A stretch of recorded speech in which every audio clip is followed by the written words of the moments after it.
Can y'all hear me now?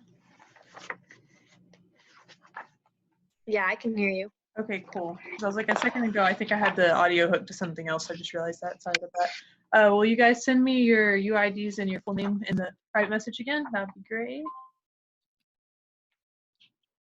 Let's see.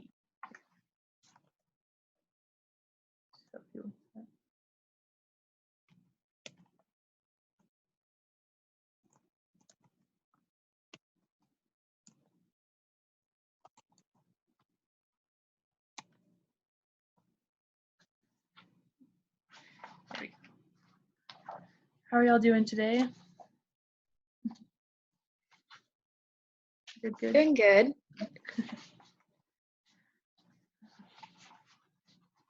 Y'all surviving online classes so far? Yeah. Yeah. Are most of y'all's on Zoom, or you have a lot that are like just recorded or PowerPoints that you have to go look at? It's mostly PowerPoint. Mostly like recordings.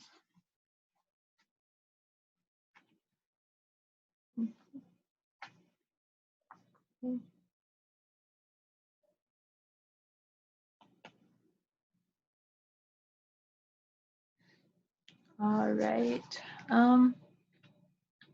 We'll go ahead and get started, I guess.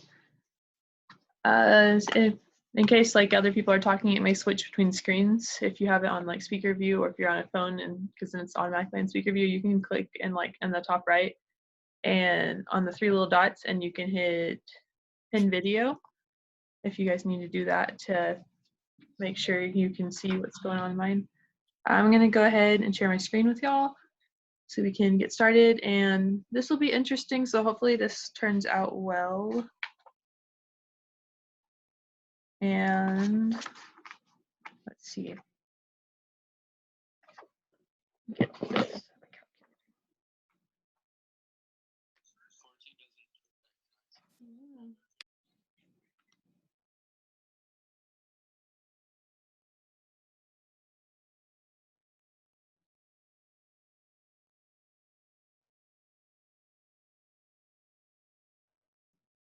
There we go.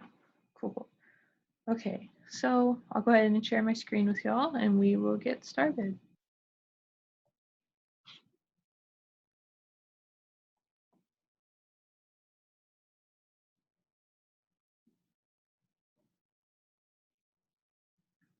All right. Sweet. Need that. I don't think. Oh, I can.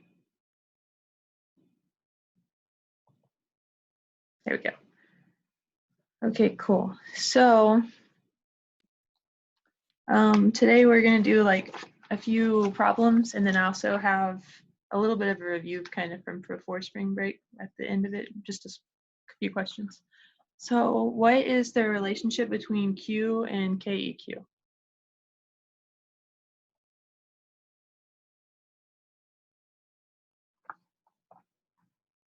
Or KSP, not KEQ, sorry. That's from previously. It has to do with like the saturation. Do any of y'all remember? Let's see.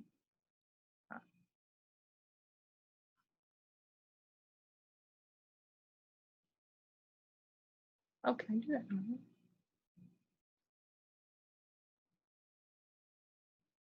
that? So, well, let me write that. Ooh, that looks bad. So, Q, that's not gonna work either. We'll try it though. If it's equal to KSP, if they're equal, then that means that the solution is saturated. I don't know if this is gonna work because I can't write. Can I write like this? I have to get it the setup differently. Yeah. Or maybe I can do that. And if it's if Q is less than KSP, then that means it's unsaturated. if Q is greater than the KSP, that means it's supersaturated. And that means you're going to have a precipitate.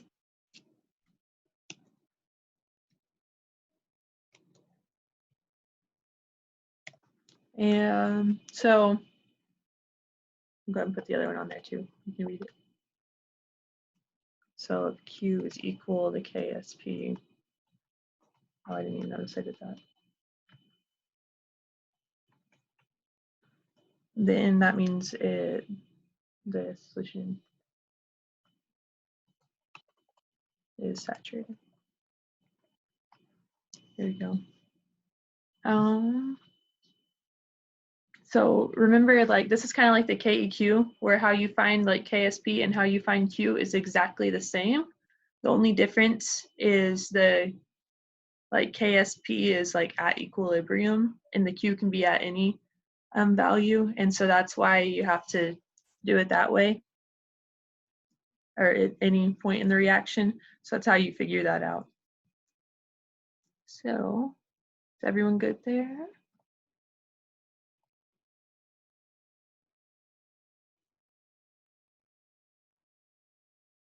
It won't let me scroll. Yeah, I'm good. Cool. Maybe you can do this. Ah, it's gonna bring it with me. Cool.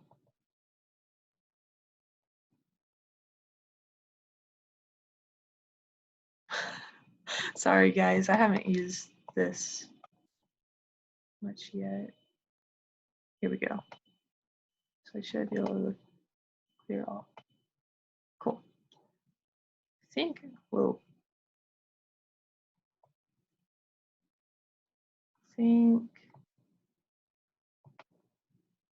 if I go to not this, basic tools, I might be able to write this. That might work better. I'll try that. Okay, so if it's found that 1.892 times 10 to the negative 13 grams of a compound of cadmium 2 sulfide will will dissolve in 350 milliliters of water to form a saturated solution. Using this data, what's the value of KSP? So you'll remember the formula for KSP and how that works? So first off, we know that, let's see.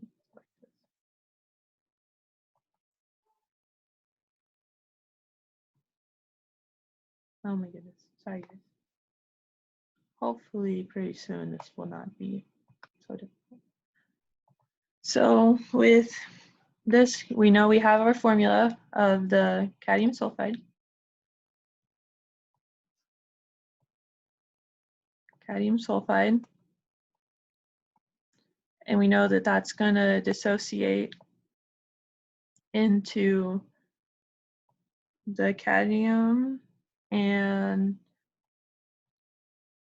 that's 2 plus. You cannot read that. That's not gonna help. The cadmium 2 plus and the sulfide 2 minus.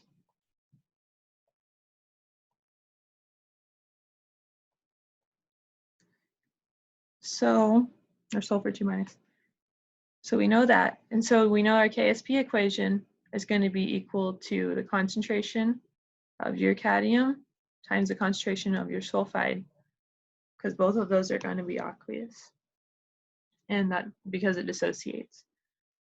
So first what you're going to have to do is you're going to have to move this to calculate the number of moles there are, and because they gave you the number of grams, I believe we have the number of grams right there.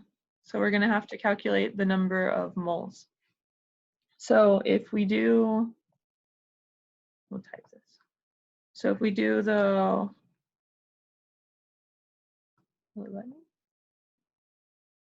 there we go. Oh, it's just discolored. Okay. So if we put our 1.892 times 10 to the negative 13. We have that, and we know that's our grams. So we're going to have to multiply that, or I guess divide it, but we're going to multiply it by 1 over our molar mass. And our molar mass is 144 grams per liter. So that's 1 mole over 144.5 grams. So whenever you solve that, you're going to come up with the number of moles. So we end up with 1.31 times 10 to the negative 15. And that's going to be your number of moles. So then after that, you have to take, why is it not working? Oh, it changed colors. Okay, so then you have your 1.31, give this value again.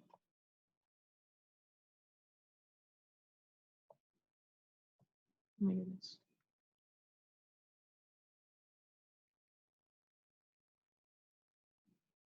Can I do that? There you go.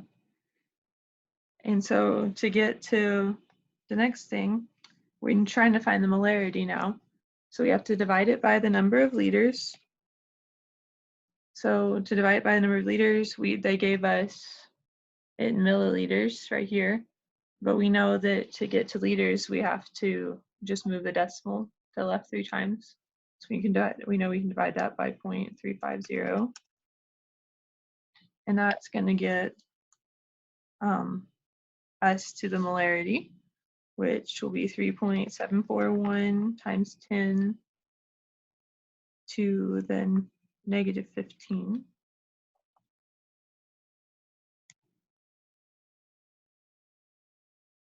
And that'll be molarity. And then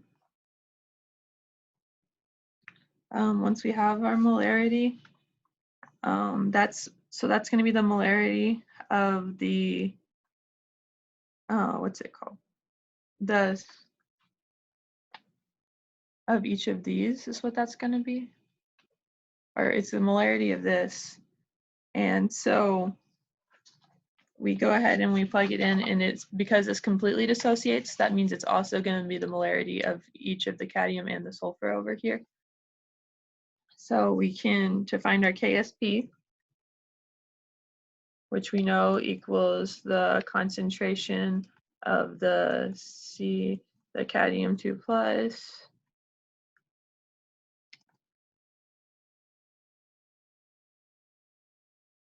and times our concentration of the sulfur 2 minus.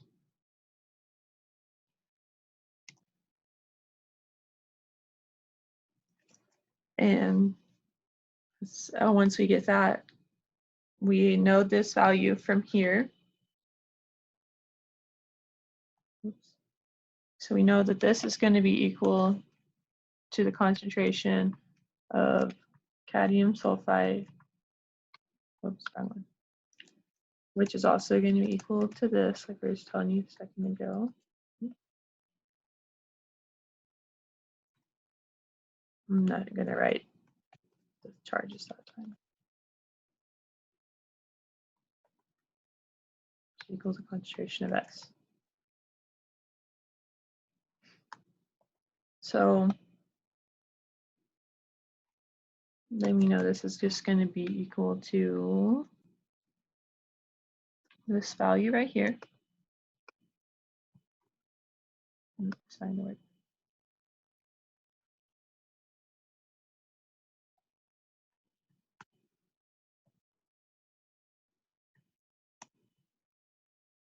And we're going to take that and square it. So once you square it, that's when we're going to come up with our KSP. It's 1.399 times 10 to the negative 29.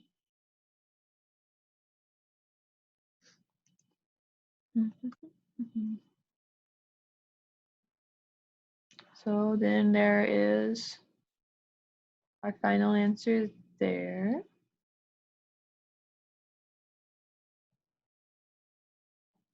So yeah, we have our final answer. Any questions on that, or are we all good? How do you know that the CD is equal to the S? So from like our solubility rules, let's see. I think I have that here. Are those in there? No, yeah, from, oh, actually that's insoluble. Oh, wait.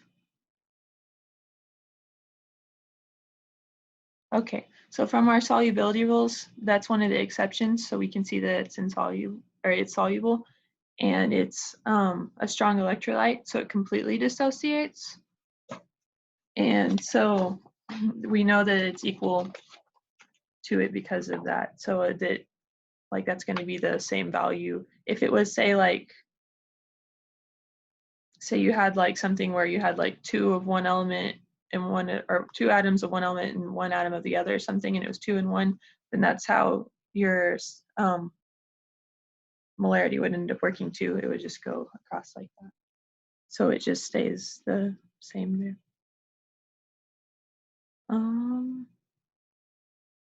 Yeah, just because it completely dissociates. If it didn't, then it would have to be different.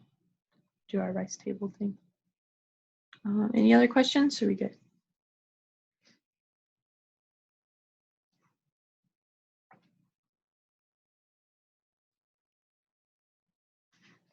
Okay. So let's go on to the next one. Let's make that one bigger too.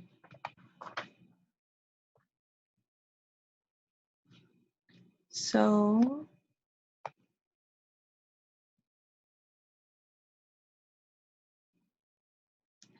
predict if precipitation will occur when 14 milliliters of 6.5 times 10 to the negative 5 molar silver nitrate is mixed with 56 milliliters of 3.5 times 10 to the negative 4 potassium. Yeah, I just lost what that is. Potassium phosphate, sorry. With a KSP of 8.9 times 10 to the negative 17 for silver. I cannot think today. Silver phosphate. Sorry, guys. So with this one, we know we're trying to find our silver phosphate here. Or, yeah, silver phosphate there. Putting it the wrong way. So we know we're looking for this right now, and so we need to. We're trying to find. We need to find the KSP of that. So we're gonna upside the wrong way. So we know we're gonna have the AG3. Oh, we can't really see that very well. AG3, and that's going to dissociate. I have an arrow. I don't know if I do. I don't think I do. So that's going to dissociate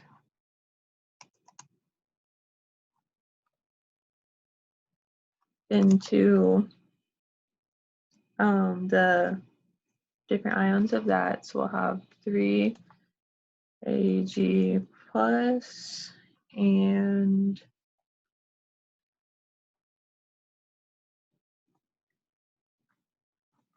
then also we're going to have the potassium, so PO4, or not potassium, phosphate, I'm sorry, I keep saying that.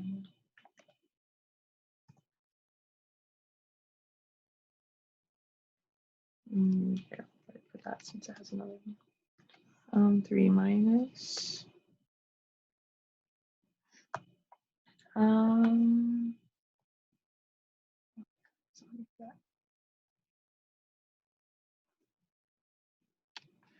So we're going to find the KSP for that.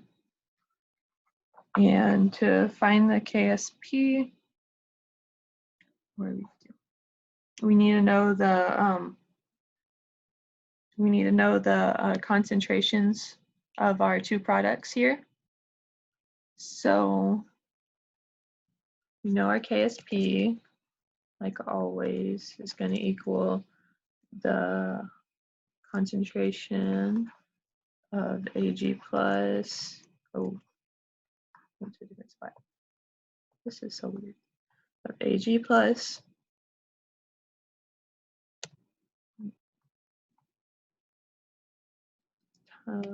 cubed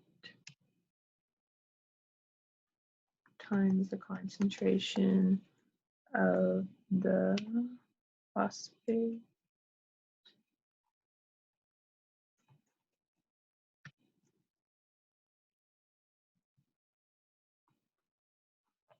to the 3 minus.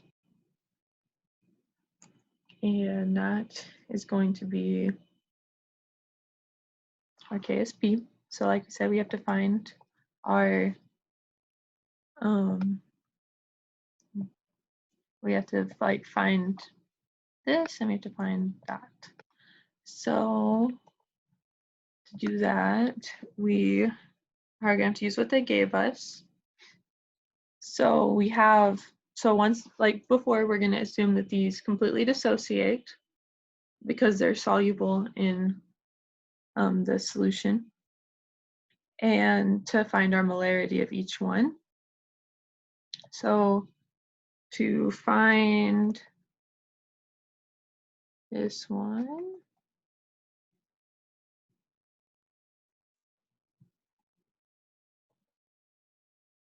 then we're going to find that one, we're going to take what we know about it. And what we do know is that that comes from our silver nitrate here, which has this molarity. So we're going to use this molarity. Will it let me copy it? I don't think it will. No. So we're going to use that. It's going to be 6.5 times 10 to the negative 5. And then we're going to take that and we're going to multiply it by the amount of it in the solution divided by the total amount in the solution. So if we want to know the total amount of the solution, so what we have 14, I was pointing, I realize you can't see that, so I guess we have our 14 milliliters of this one, our 56 milliliters of that one. So we have to add those together. So 14 milliliters plus 56 milliliters. And that's going to equal our total of 70 milliliters. And so we're going to have to multiply by that. So multiply by 14 milliliters of that one over the 70 milliliters. And we do that, we end up with 1.3 times 10 to the negative 5.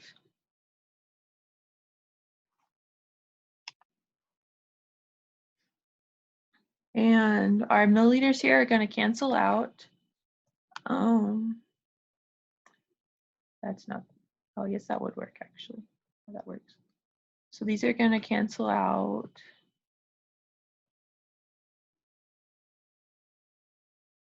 And or I guess, yeah. So they cancel out, and so then we find the molarity not just in this 14 milliliters, but we find the molarity in the whole solution.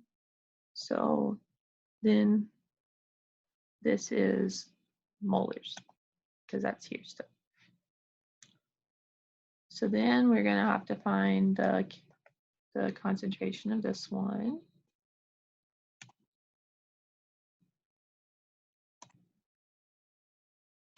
Oh, I hit the wrong thing.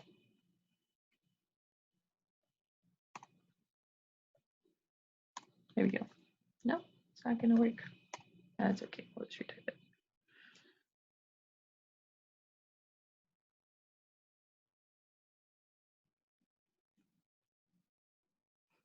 Okay, so we have to find the concentration of the phosphate.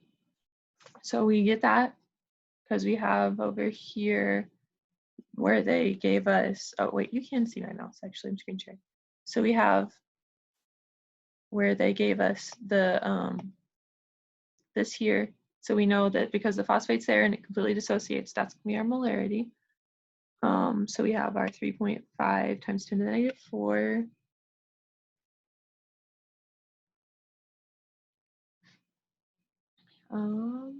Molars. And just like before, we're gonna multiply it by the volume here. So 56 milliliters divided by the 70 milliliters for the total. And that is going to equal the molarity in the whole solution, which is 2.8 times 10 to the negative 4.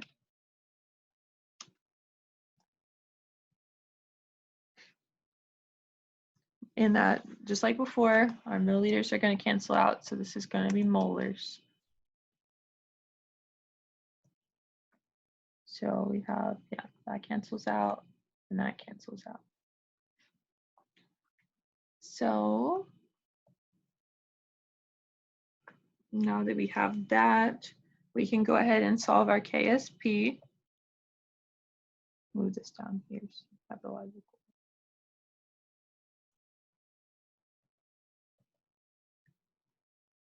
What? That's weird. Okay. And so that is going to equal our this value, yeah.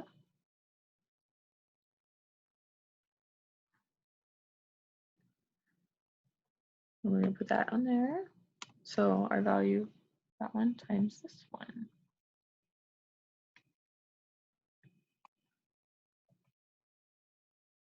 Oh no.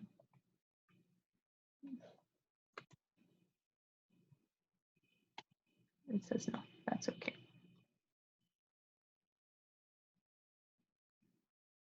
To the negative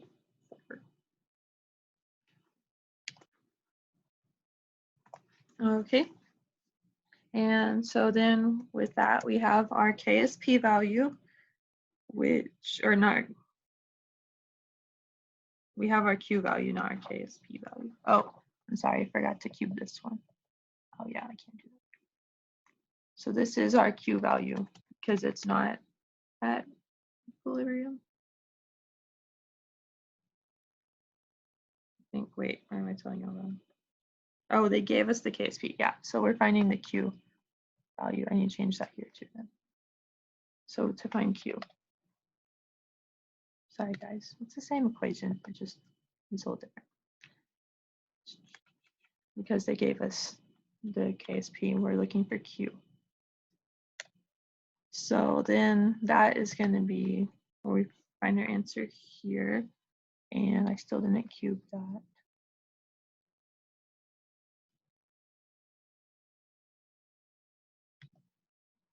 To the third. Okay, so then that is going to end up equaling 6.2 times 10 to the negative 19.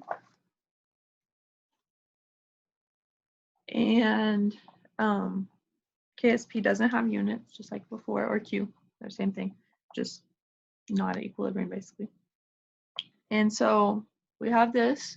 So then we're going to compare our KSP to our Q. So we can see our Q is smaller since it has a more decimal points or more zeros basically in front of after the decimal there, because of our negative exponent being bigger. So that means that we have a KSP that is greater than Q, which is greater than Q. So that means that it is unsaturated, which means there's no precipitate. Any questions there?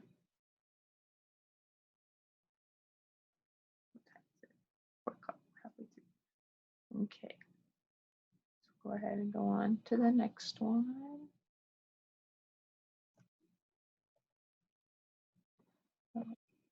Which the one? That's it. Make that one a little bit bigger. Especially if y'all are on your phones, that'll be hard to see. There we go. Okay, so we have an aqueous solution of lead nitrate, and we're adding it dropwise to an aqueous mixture containing 0.01 molars of bromide and 0.95 molars of iodide. Calculate the minimum molarity of the lead that must be reached to initiate precipitation of the Br minus, and the minimum molarity of the lead 2+ that must be reached to initiate the precipitation of the iodide. Which precipitates first? Okay, so now we're going to have to go ahead and solve for both of them.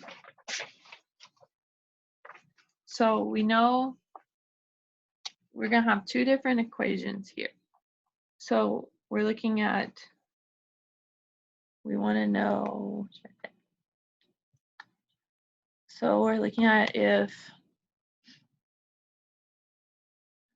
we want to know the minimum molarity to precipitate Br minus, and also to precipitate the lead. Oh wait, no, wrong one. Oh no, wrong. Sorry. Okay, to precipitate the iodide. And so we're adding lead, and it was then what we're looking for. So we know that that means we're going to have a combination of those, which you can see from the KSP that that's what we're looking at too, because they gave us it for this and this. So we're going to have to do two. What the heck? We're going to have to do two separate ones for each of these. So it's kind of like before, but we have to do two. It's a little different, I guess. So we're just going to draw a line down the middle and do one on each side.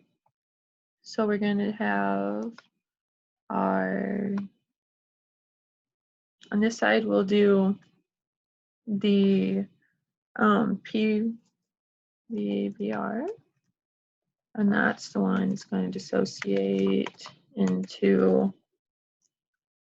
and really that's a double-sided arrow. I guess I could do that. But into Pb2+, and the 2Br minus.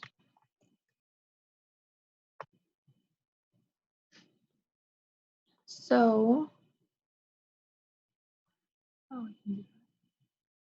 so since we know that,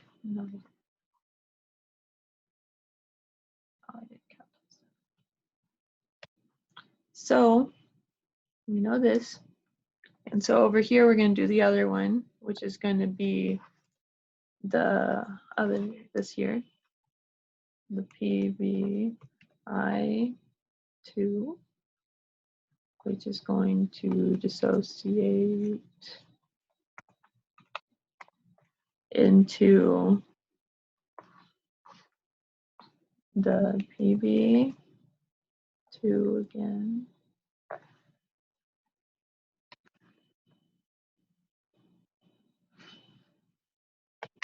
And the I2I minus.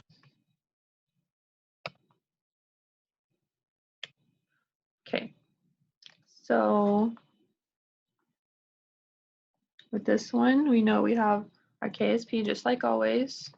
It's going to be the products. So it's going to be the concentration of PB2 plus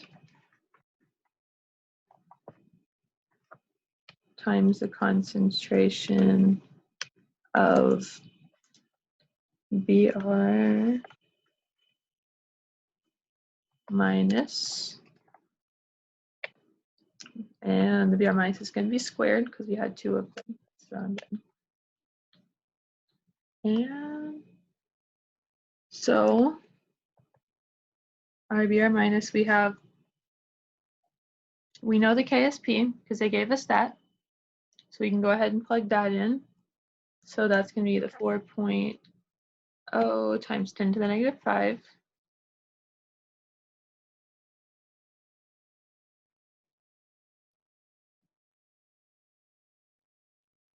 Negative 5. And that's going to equal we don't know this yet. That's what we're solving for.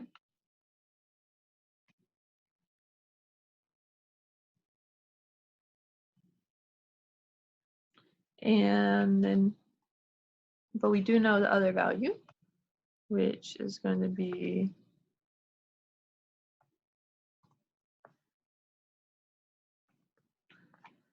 so it's going to be multiplied by this, which, so because they told us we have this amount of the BR minus, that's where we're going to get this number. It's from right here. Which I mark it with a pen. So that's where we get that. And then same when we get to the other side to find our I, that's where this is going to come in right there. That's not yet. So that's our 0.010 molars. But we don't have to include units because it's KSP. So we won't do that. Okay, so to get to this, we're going to have to divide by that. I think that's what I have. Yes. Sweet. So we have our 4.0 times 10 to the negative 5 divided by 0.01. And after we do that, we end up with our, oh no, we were finding molarity. I lied. But we end up with 0.4040. That's not true. 0.40 molars. Okay. So we're gonna do the exact same thing over here to find the molarity of that, because that's what it asked us, or it asked us to find the minimum molarity. So when we solved this, that's what we found, because when Q equals a KSP, that is whenever it is, like we talked about earlier, that's whenever it's saturated. So that's whenever anything beyond that, there's a precipitate. Like at that exact moment, that's exactly where it starts to form. So we have our KSP over here. And once more, that equals, whoa. That times I minus squared. Okay, so we're gonna plug this in again so that we have our KSP that they gave us over here for our PBI to there. So we are going to put that in 8.5 times 10 to the negative 9.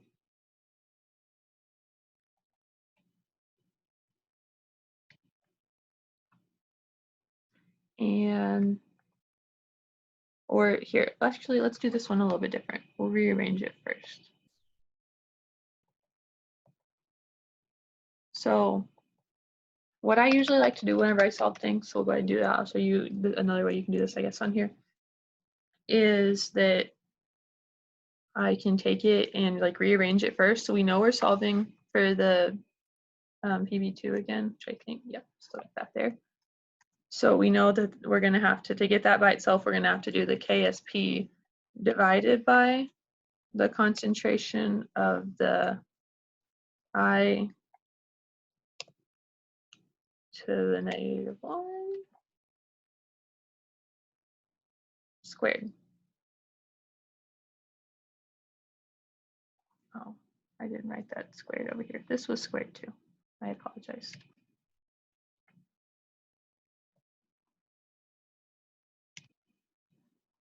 So then you don't, when you put in the numbers, you already have what you need.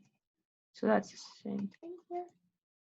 So we have a KSP that they gave us, 8.5 times 10 to the -9. And we're going to divide that by the I squared. So like we talked about earlier, you get that because it completely dissociates, and they told you that's the molarity of the I minus that you have. And since we're just adding another one dropwise, we're going to consider it kind of negligible since they didn't give us an exact volume to go find the volume, not of the original reactant, but of the whole solution.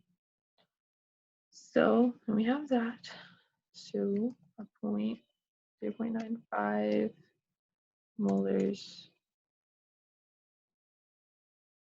and that is squared.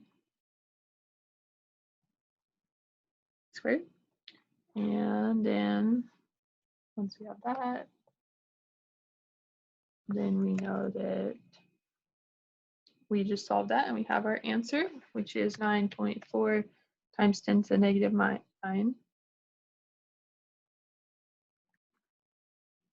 molars. So their other question for us is which precipitates first, the Br minus or I minus. So you're going to look at that, and since what we're doing is adding it dropwise, whichever one requires the least amount of the lead to precipitate is going to be the one that precipitates first. So we're going to look at this and we're going to go that this is very much smaller than that. We have a lot of zeros in front of after the decimal here because of that negative exponent. So then that means that we know that the PbI2 precipitates first. So, any questions there? Any confusion? I'm sorry, I feel like this is dragging on rather slowly since I'm having to do it on the computer. All good? Cool, cool. So, on to this one. Here's where we have a little bit of review. Just put about 3 questions in there because your final will be comprehensive, and we had a 2-week spring break, so this is what we did right before spring break. What is the first law of thermodynamics? Do you guys remember?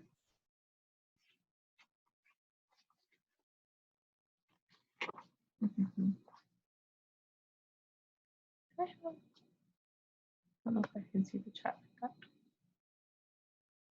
don't know if I can see it all actually.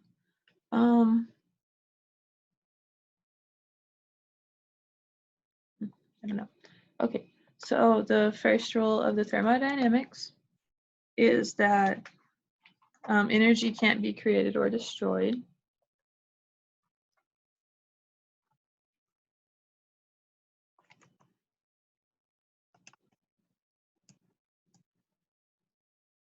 Or destroyed. So that's like our law of conservation is another way to put that. So we have that, and then what is enthalpy? Anybody remember?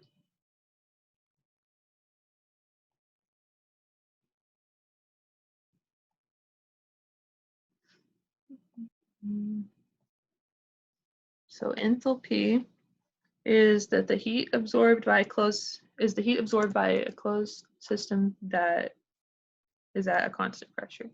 So the heat absorbed by a closed, by a closed system at a constant pressure. And does anyone remember what entropy is?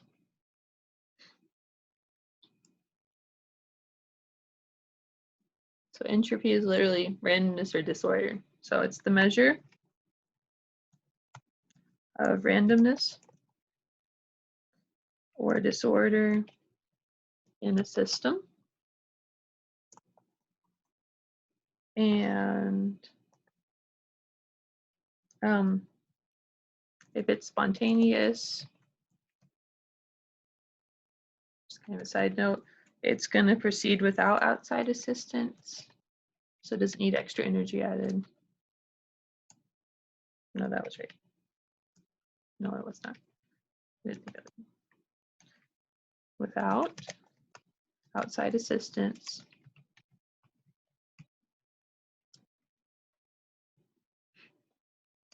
And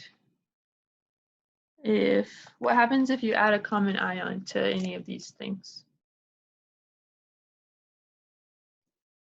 I guess this is kind of a separate side note. So if you add a common ion,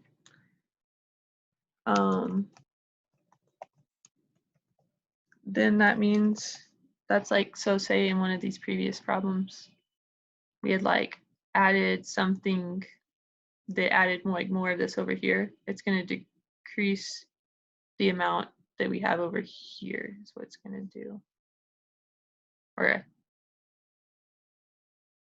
oh, it decreases solubility. So it's actually going to increase the amount that's on the other side. I said that backwards. So because it adds it to one side, it ends up increasing whatever's on the other side and decreasing whatever's on the side of the equation with it. So it decreases. Pentagon ion decreases solubility.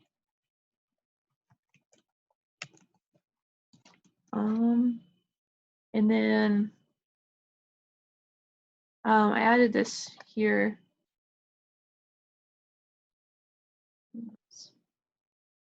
So this here is just kind of list of solubility things. So you can look at that. And this is like where a lot of things that were in his PowerPoint, like kind of some rules you can look at and just make it real simple. Like for the most part, these things are soluble, but they do have some exceptions for these two and things like that. And for the most part, you know, these ones here are insoluble, but they do have their exceptions. And like part of their exceptions are the things that are like always soluble. Like group 1A, always soluble. I didn't put that on here, but just things like that. So I guess it is probably, yeah, almost 4:30, it's 4:18. So if anybody has any questions, feel free to ask and I can answer those.